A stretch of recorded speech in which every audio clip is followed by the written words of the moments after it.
అంటే ఎక్కడైతే ఆడపిల్లలు వివక్షకు గురయ్యారో, ఎక్కడైతే డిస్క్రిమినేషన్కి గురయ్యారో అదే ప్లేస్లో ప్రధానమంత్రి గారు, మన గౌరవ ప్రధానమంత్రి నరేంద్ర మోడీ గారు పానీపట్టుని సెలెక్ట్ చేసుకోవడానికి అదొక ప్రధానమైన ఉద్దేశం.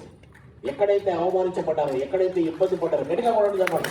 అదే ప్లేస్లో బీమా శక్తి అనే ఒక అద్భుతమైన కార్యక్రమాన్ని ఎల్ఐసిని వాడుకొని ప్రధానమంత్రి గారు దాన్ని, అవును కదా, ఎస్ చేస్తారు.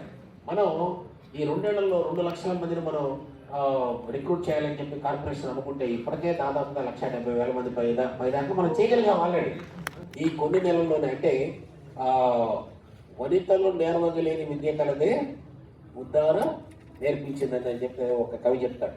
అట్లానే ఈ 2-3 నెలల్లోనే అదరగొట్టేసి మీకంటే మేము చాలా ముందున్నామని చెప్పిన బీమా సఖి సోదరి మండలందరూ కూడా ప్రత్యేకమైన అభినందనలు తెలియజేస్తున్నాం.